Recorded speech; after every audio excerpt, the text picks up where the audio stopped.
crois qu'on est au complet. Mesdames et messieurs, bonjour. Je m'appelle Jean-Louis Kiel.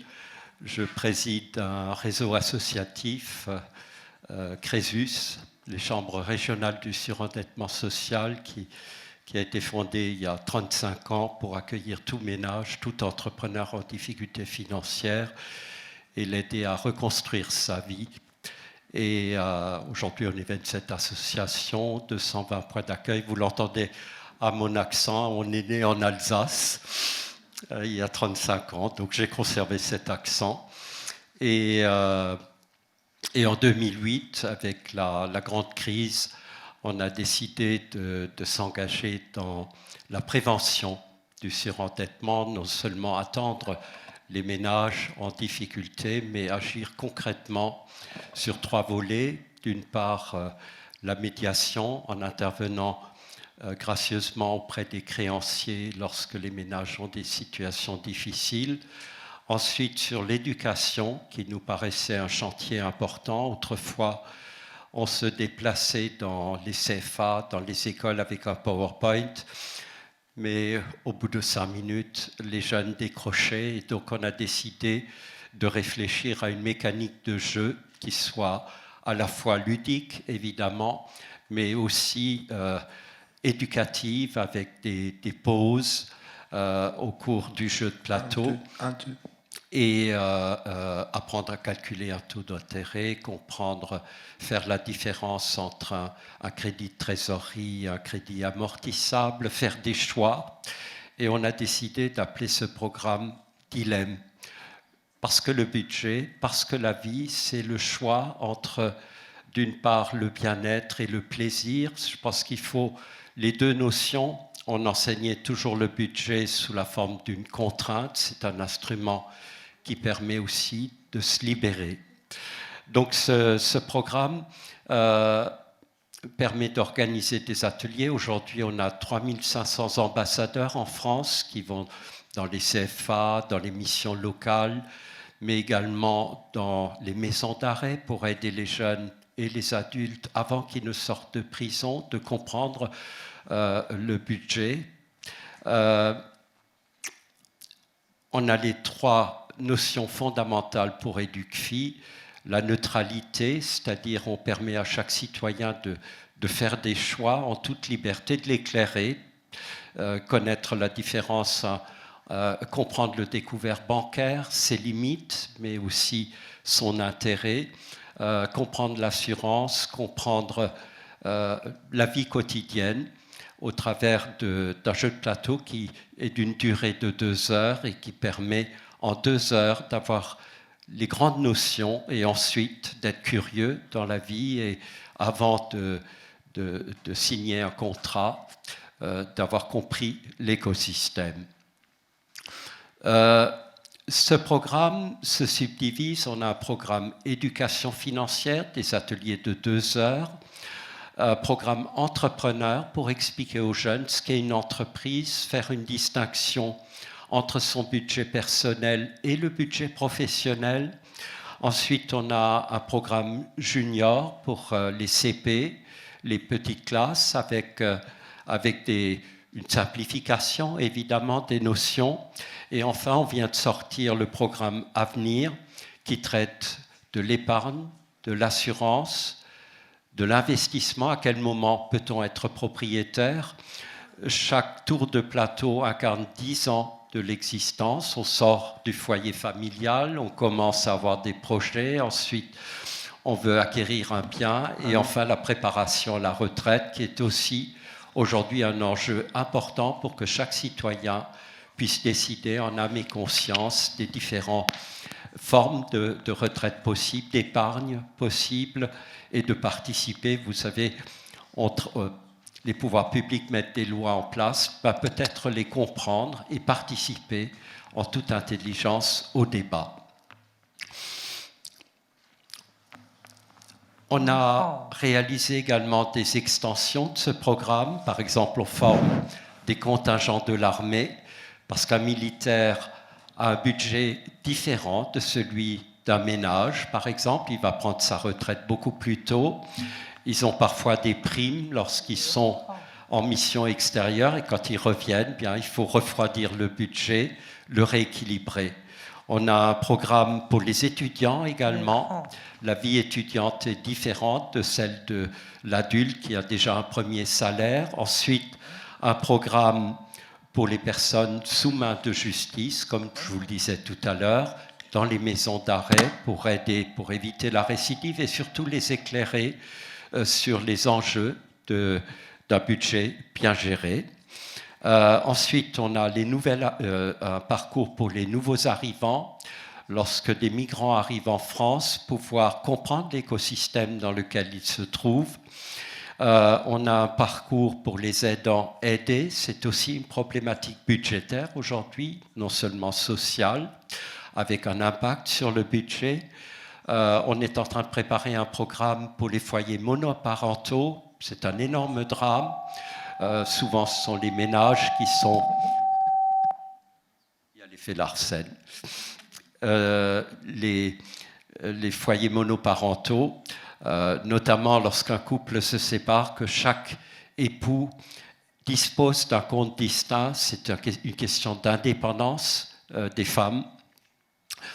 Et en dernier lieu, on vient de sortir un programme en ligne avec un formateur qui permet à tout jeune qui ouvre un compte en banque ou qui démarre dans la vie de bénéficier d'un QR code qui lui permet de s'enregistrer sur une plateforme et de suivre pendant 2 heures un atelier à distance avec un formateur et d'avoir la même expérience que le jeu de plateau, ce qui permettrait à notre programme, aujourd'hui on forme 120 000 jeunes et adultes, de démultiplier l'impact de ce programme.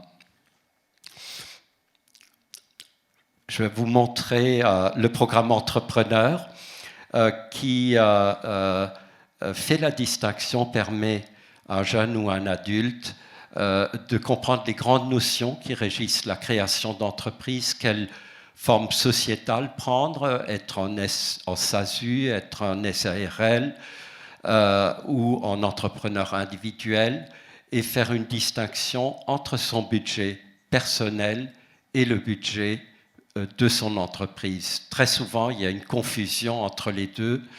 Et là encore, le dilemme, c'est de réussir à la fois son activité professionnelle et à la fois sa vie personnelle, parce qu'un chef d'entreprise a également une famille, et donc il faut parvenir à gérer les deux. Enfin, il y a 2 ans, on a lancé une recherche et développement pour créer un programme Avenir qui complète l'éducation financière et qui traite cette fois-ci, comme je vous le disais, de l'assurance, de l'épargne, de l'investissement et de la retraite. Ce sont des ateliers de 3 heures qui sont un peu plus complexes et qui permettent à chacun de faire les arbitrages nécessaires. Sur ce programme est constitué également de pauses pédagogiques où l'on explique les différents investissements. Par exemple, sur la taxe foncière, on s'interroge sur le point de savoir, lorsqu'on achète un bien immobilier, est-ce qu'on a une charge qui se rajoute, évidemment, au-delà du remboursement des intérêts. Il y a une taxe foncière à payer avec un dégrèvement. Vous le savez peut-être, lorsque vous achetez un bien neuf, vous avez un dégrèvement de 2 ans de non-paiement de la taxe foncière. Ensuite, le pourcentage du salaire de remplacement lorsqu'on prend sa retraite, à votre avis, c'est combien lorsqu'on est dans le privé?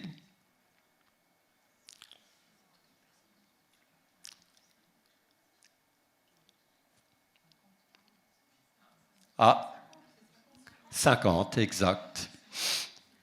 Et donc, s'agissant des produits financiers, pouvez-vous classer les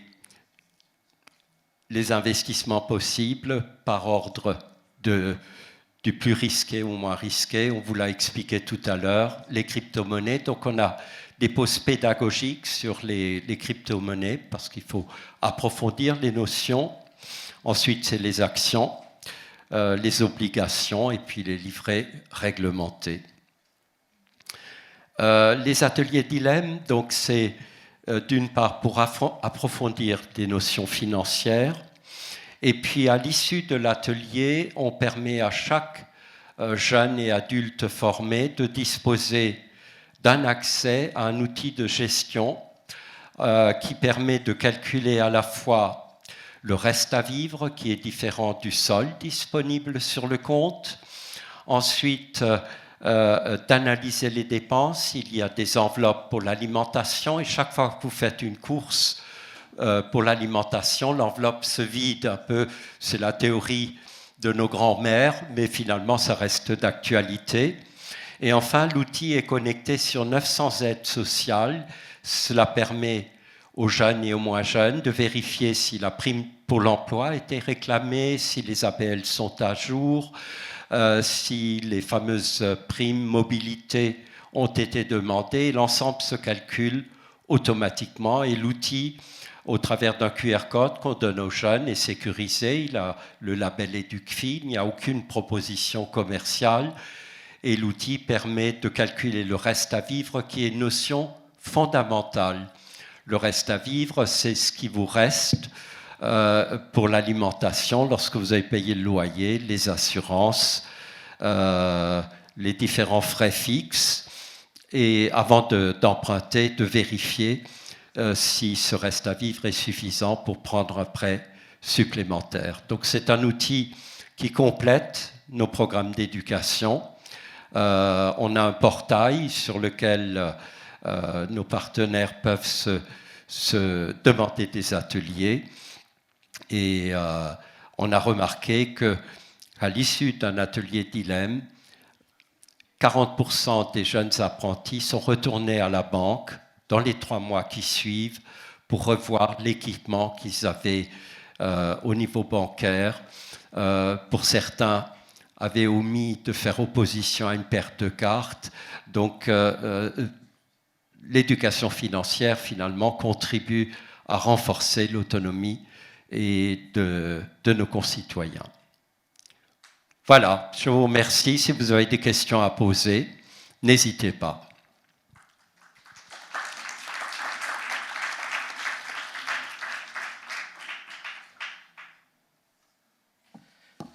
Test.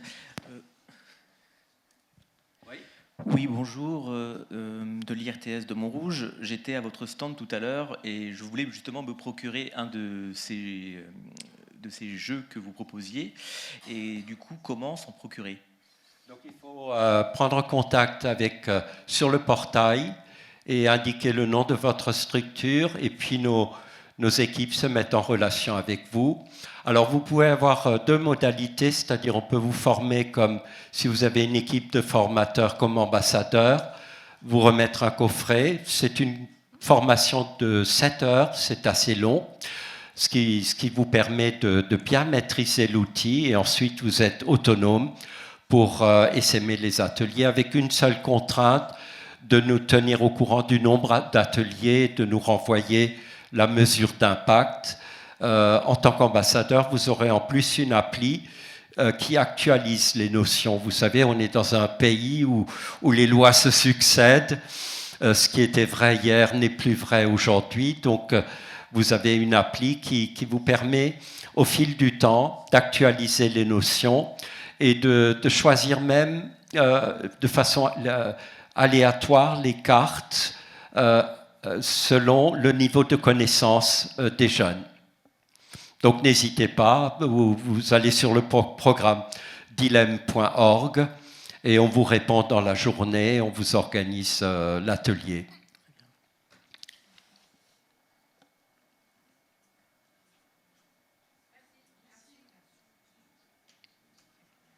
Parfait. J'ai tenu les temps. Hein.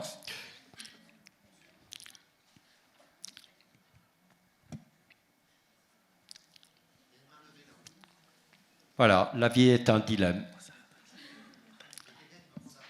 Oui, je vous en prie. Bonjour. Ryan Lalo de Léon Blum. Je voulais vous demander, il coûte combien le jeu?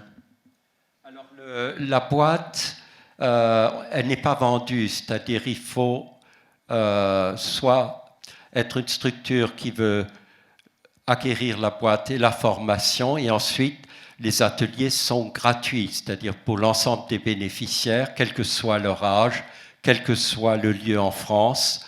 Il n'y a que la formation des formateurs qui est proposée avec un coffret. Donc les coffrets ne peuvent pas être vendus. On rêvait de créer un dilemme famille qui lui serait proposé dans les magasins de jouets et dont les royalties seraient dédiées à une cause d'intérêt général. Donc vous pouvez demander à un atelier, soit c'est des ateliers qui sont pris en charge par des grandes fondations, puisqu'on a des fondations qui nous soutiennent et qui nous permettent de faire des ateliers sur les terrains. Et quel que soit le lieu, y compris l'outre-mer, puisqu'on fait des ateliers à La Réunion, en Guadeloupe, en Martinique.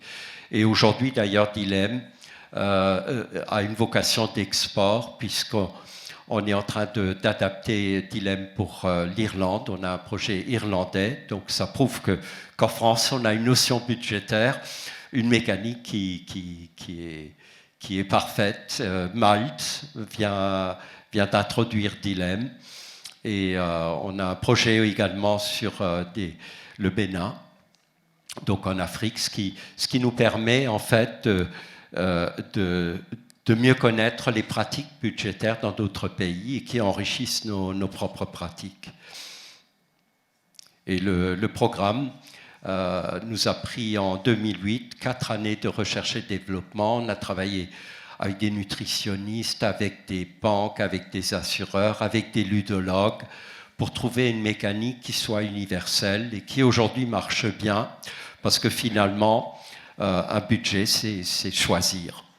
Et ne pas imposer, permettre à... c'est l'aspect neutralité, c'est-à dire qu'un jeune ou un adulte qui a eu cette formation fasse les bons choix et éclairé, et comprennent un monde qui est extrêmement redoutable et incertain. Comme je le disais en ouverture, si on ne peut pas prédire l'avenir, en revanche, ensemble, on peut le préparer. C'est Antoine de Saint-Exupéry. Oui.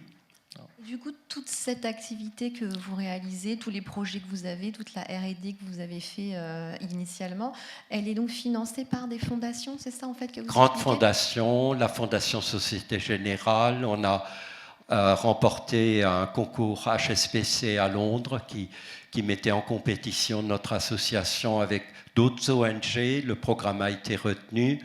Il est aujourd'hui, on a un programme avec France Travail, par exemple, on réunit 12 chômeurs de longue durée. On fait un atelier budgétaire et à l'issue de l'atelier, ces jeunes peuvent prendre un rendez-vous pour un coaching budgétaire, parce qu'on estime qu'il ne suffit pas de faire de la formation, de l'éducation. Il faut aussi parfois accompagner les personnes à remettre de l'ordre dans leur budget. Et on a démontré en fait que les personnes qui étaient au chômage de très longue durée, une fois qu'ils maîtrisent leur budget, ça lève des freins à la recherche d'emploi. Vous savez, quand vous reprenez un boulot et vous avez une situation dégradée, ça ne vous stimule pas pour aller chercher du travail. Finalement, en reprenant du boulot, il risque d'y avoir des saisies sur salaire, des saisies attributions engagées, et ça nous permet de conjuguer finalement atelier d'éducation financière et coaching individuel par la suite. Et on a le même programme d'ailleurs pour les femmes et les hommes qui veulent créer une entreprise, peuvent bénéficier d'un atelier et ensuite être pris en charge individuellement pour régler parfois des problèmes personnels avant de lancer l'entreprise, parce que ça risque de dégrader la situation. Donc c'est grâce aux grandes entreprises, là, par exemple, Dilemme Avenir, on l'a développé avec la fondation AXA qui nous a aidés à le développer pendant 4 ans, et uniquement lorsque le programme tient la route, on le met en œuvre. Et on a il ne faut pas tout attendre de l'État. Je pense que les entreprises, elles aussi, veulent s'engager et veulent, pour une entreprise, par exemple, comme Aéroport de Paris, où on fait des ateliers, cela permet aussi de recruter, de trouver du personnel à recruter, puisque en tant qu'association, on a également le microcrédit social accompagné, qui est également soutenu par la Banque de France et qui permet à des personnes exclues de l'accès au crédit de financer leur véhicule pour aller travailler. Et ces personnes sont accompagnées par Crésus, par nos bénévoles. Donc c'est tout un écosystème. On ne voulait pas se limiter uniquement à dispenser des ateliers, mais aussi à réparer les stigmates des publics vulnérables. C'est le plus bel outil de prévention. C'est la partie noble de notre mission, en fait. Et on est très fiers d'être aux côtés, d'avoir cet agrément EducFi et d'avancer ensemble. Merci. J'ai tenu les 20 minutes.